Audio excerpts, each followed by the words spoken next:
Now this is the last session, the closing remarks about all this conference.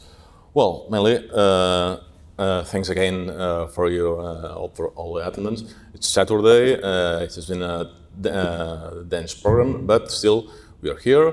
And well, now let's begin with the beginning of the end. Regarding the several issues regarding the defense, first of all, developing a grand strategy demands time and sound interdisciplinary approach for future Catalan decision makers. Maybe I'm committing wishful thinking, but if today the current Catalan government decided to develop a grand strategy, it will need some analysis with the principles that the Professor Lambert exposed, thinking in the long run, and taking the whole picture of national interest and the current worldwide situation. Aside of that, another point is the Catalan grand strategy has to reconcile two essential tensions. First of all, the importance of reconnecting with the sea, like in the best moments of our history since the Middle Ages till 1714. We were a maritime state, maybe not a sea power, but a maritime state. And on the other hand, we have the imperative of keeping the continental rivals at bay. Maybe these imperatives, we have the parallel with the Netherlands, that they, as Professor Lambert exposed, they developed their overseas empire, but they have to keep first the Habsburg Empire and afterwards the French. And these two tensions, two elements have to be balanced, and maybe the Netherlands is an example to take to bear in mind. On the other hand, you have current sea power states like Denmark or Singapore. For example, Singapore has no more surface in square kilometers than the counties of the Barcelonès and the Western Vallès. So I think that there's no excuses. Despite being this small size, they are a regional superpower. So in this case, size doesn't matter. What else? Well,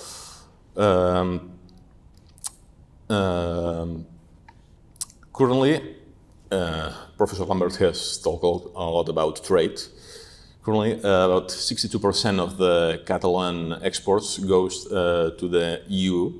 And if you in the past became keen aware about the level of dependence of trade with the Spanish state, putting all the eggs in the same basket may be a little bit dangerous. So putting all our trade, or 2/3 in the European Union, it's quite risky. Maybe opening our horizons beyond Suez and beyond Gibraltar could be an option, and this, of course, requires a navy.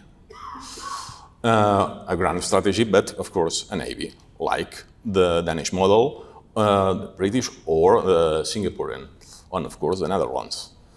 And side by side with that, since 2014, as former mates stated, Mr. Miquel Vila and Abel Riu, since 2014, the international relationships have become more harsh since the war in Crimea and the Donbass, and right now in Ukraine.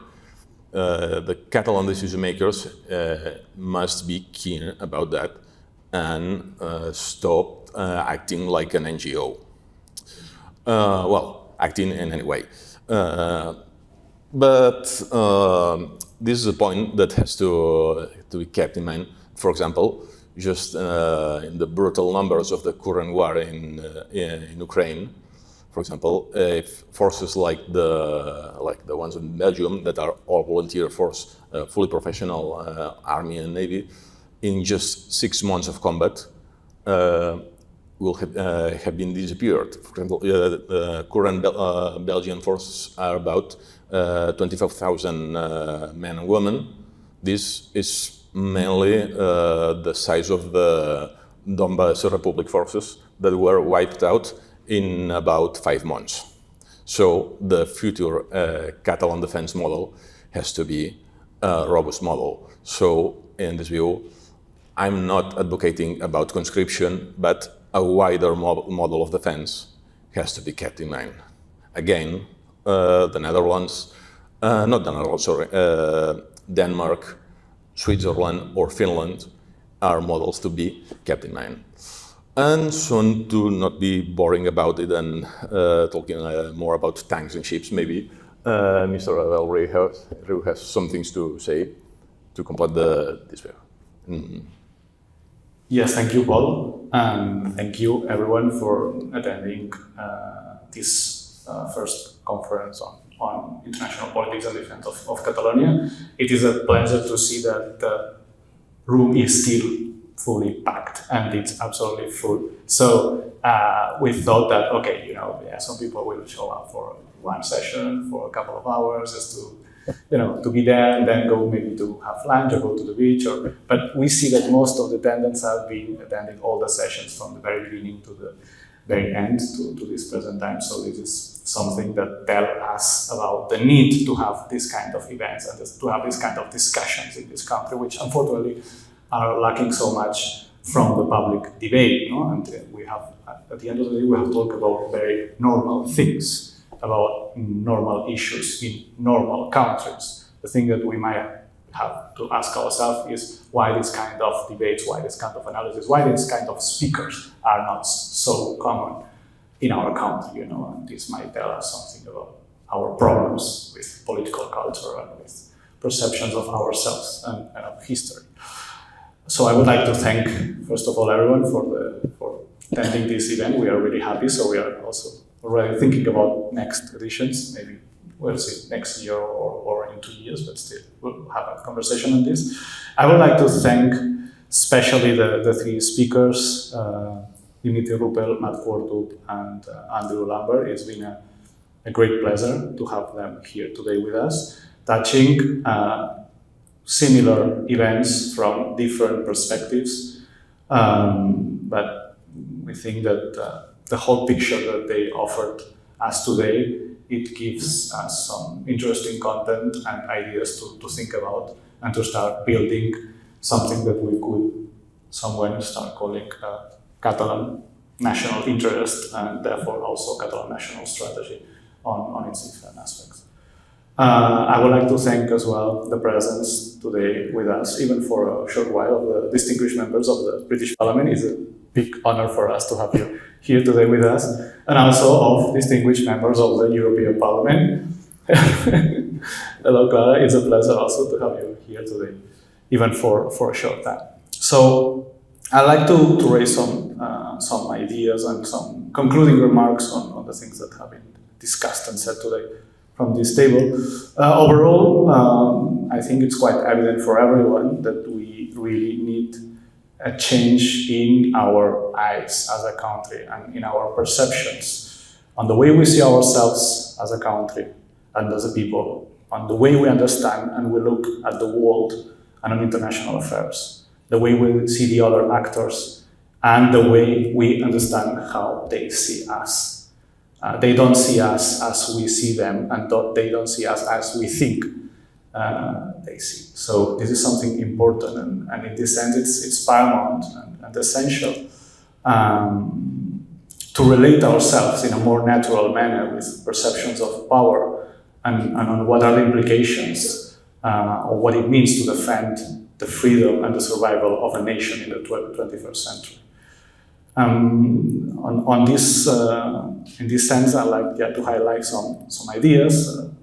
The first of all of them is obviously the importance facts on the ground. We forgot this easily, or we never took it seriously enough. To what extent factual government and capacity to exert executive authority, control a territory, and have the control over also a population is absolutely essential to have any discussion on prospects for self-determination and independence. And this doesn't come alone. This needs to work to prepare the most favorable conditions to achieve the objectives. And obviously, as I said, they do not come by themselves. So we need to think strategically on how to build the best conditions. It is also of paramount importance, the preservation, the reinforcement and the vindication of our national culture, of the pride of being Catalans, and the sense of and the need of national self-preservation in these conflicting times and in this every time darker 21st century that we are experiencing. It is absolutely essential in this sense to rebuild a national idea through the rediscovery and vindication of the past, and also considering elements such as national law and institutions, and losing the fear of conflict, to talk about conflict, to imagine ways of facing conflict in many different dimensions, but to understand also conflict as a useful tool of visualization and of the existing oppression realities that currently Spain exerts upon us. This is also a matter of attitude, right, and a matter of hope, and in this sense to have a high spirit and virtue. It's fundamental, as Mark Porto explained during his talk. Here in Catalonia, there are a lot of talk about values, about principles, about the importance of human rights, about the importance of democracy. Those are important, of course, but they are especially important when precisely facts on the ground have been established. Otherwise, it's just smoke. They don't have a material linkage, or there's no capacity to have any discussion or to have any power on this. Alone by themselves, unfortunately, they are not useful. So it is, but in this sense, it is obviously important, as Mr. Ruppel mentioned, to portray yourself as a national movement, but also as a democratic one. So it's obviously important to have values also always into consideration, but not to think or not to understand that with values or with having values or with having a democratic movement that is enough, because as we have seen today, it is not the case. Another interesting point that has been raised today is on threats and on the threat of violence and on the use of violence by itself. And I think it was Mr. Ruppel talking about the Slovenian historical example, how this use of threats, these threatening attitudes, these threatening speeches, which included also hate speech against Slovenians, was used in one's favor to gain more support, to reinforce legitimacy, and also as an engine for mobilization of forces. Another fundamental point is, and this has been raised in several occasions, it's to what extent unilateral actions are absolutely as a must. They are absolutely a must. I mean, this should be not even into discussion. This should be absolutely assumed as normalized by everyone, and in this country, especially the political and institutional leadership. So it's something a bit still worrying that we need to remind again and again, and we need to bring former ministers and practitioners and experts from other countries to remind how important and essential and a sine qua non condition is to go through the unilateral path, right? Even if there is rejection, that it will be, of course, by third states. We've seen it in the case on Slovenia, but we also see how, and as Mr. Ruppel expressed very clearly, if they had not acted in a unilateral manner, probably they would have never been an independent state. So this is also, I think, an important message that that we need to remember from today. Very related to the importance of unilateral actions, there is the issue of negotiations. No? There's talk about negotiations these days, these weeks, in the framework of a possible agreement between some Catalan parties and parties in the Spanish government. Negotiations are fine. The problem is what kind of negotiations? What do you negotiate in these frameworks, right? And it is important, and we have seen it also today, how you need to get into negotiation from a position of force, from a position of strength, with consolidated or at least disputed facts on the ground. And there's a certain interesting relation between unilaterality and negotiation, or the will to negotiate, because eventually there will be always negotiations. The thing is when they happen and what are the positions of force of each of the actors, right? But it is probably an interesting or useful approach also to project your cause internationally as a credible one, to combine determination and the will to go on with unilateral actions with permanent expression of willingness to negotiate on the proper terms, of course. The risks have been also raised, and the readiness to assume sacrifices, right? And again, Mr. Dimitri Rupel mentioned how in Slovenia there were many people, most of the population was ready to assume sacrifices and to assume the risks that entailed the project that they have in hands. The sacrifices need to be also in accordance with what is at stake, right? And in that case, and in ours, what is at stake is something as important as not only national liberation, but when it comes to Catalonia, probably also, considering our situation nowadays, national survival. And now some remarks more specifically on the paradiplomatic strategy and actions. It is important to connect facts on the ground, such as a plebiscite or a declaration of independence, with international action and initiative, both at a political and also at a legal level. Why I say this? Because it is obvious that reactions by third parties do not come by themselves, and support will not come and does not come from nowhere. You need to develop a strategy that connects both realities, the internal and the external, and there's a coherence between these two levels.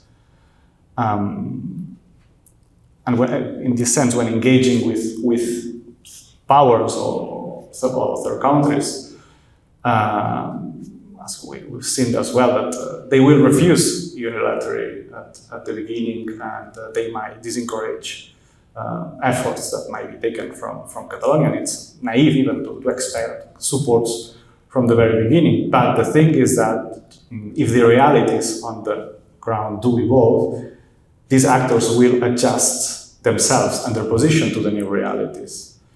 And for this is also very important to identify what are the national interests of third parties or of potential allies in relation to our own territory, our own cause. Try to understand the way they see us in terms of interest, and try to adjust and to appeal also to the historical and political narratives that prevail in these countries, because in some cases they might concede. We are in an environment, we're in a historical moment of very rapid geopolitical changes. The developments are happening every time faster and faster, and unfortunately, the news are, in most of cases, bad news. Still, there are always opportunities, and it is important. It is very, very important that from Catalonia we try to reconnect ourselves with these developments that are happening in Europe, but also in general in the world, in order especially to be aware of and follow all the risks, but also the threats, and especially the opportunities that might arise for our case. Mr. Dimitri Rubel said said many interesting things, but one of them, well, I remember sentences that he said: "We tried to be prepared, we used what we had." The context, of course, the geopolitical context was different. It was much more favorable for Slovenians. The internal resources and capacities were different. They had things, and especially military resources, that we do not have. But when it comes to the diplomatic strategy, they had nothing at the very beginning. And even with very, very few resources, they were capable to design and implement a very flexible diplomatic strategy and actions in order to explain their case. They had a small structure, but very well organized, and they achieved results ultimately, and working in accordance with the facts that were happening inside the country, of course. The beginnings of the Slovenian Ministry of Foreign Affairs are a very interesting case. They started with 15 employees, as Mr. Rupel mentioned, but they managed to talk to everyone. They went to Indonesia, Egypt, China, India, the Russian authorities we see in the USSR, understanding very well whom they could and whom they had to talk at the moment. So they used a very interesting diversification in geographical terms, but also in terms of standpoint regarding international affairs, which ultimately was successful. And the two last points, it's connected with this one actually. The role of civil society is fundamental. The capacity to imagine and to create informal ties, to identify actors, both Catalans, but also others living abroad that might have an interest or might be willing for any reasons to support us, and to what extent has proved in several historical examples a very important resource when it comes to portraying your case internationally. I think it was Matt who mentioned the case of Norway shipping magnates during the independence process in engaging with the British authorities. This role of civil society is also important for us in the current context. Unfortunately, the doors of many governments or many foreign ministries are closed for us. They were not for the Slovenians, but using these back doors, using these informal ties, using the civil society alliance, there is enormous room for maneuver. And lastly, and connected to this, there's also the importance of building economic parallel structures, both in Catalonia but also abroad, as a key artifact to have capacity and resilience, especially in times of political struggle, as for instance we had in 2017. Okay, that is all the last remarks that we wanted to mention. I would like to thank you again for your participation. We will be closing this session of the conference now. And again, it has been a great pleasure. Thank you very much again, everyone, for attending. As you probably know, both the Catalonia Global Institute and the Society for Military Studies, we are private associations, we are civil society. We do not get any funding from public institutions, and we do not want so, because that would put in risk our independence, and our independence is something that we value a lot. So in order to be able to organize events like this, but also other initiatives and other papers or publications or conferences or even courses that we regularly organize through the year, we need support. So we encourage all of you, if you have enjoyed this session and this conference, not only to follow our activities through social media, through our website, but also if you wish to contribute, there are different ways to do so. All the information are in both web pages. And also if you have any question, if you have any proposal, any remark on this conference, or in general on other activities that we undertake. We'll be very happy to receive them through email addresses or through social media. And I would like finally to close with a quote from Rosa Luxemburg that she said, "Those who do not move, they do not notice their chains." Thank you very much.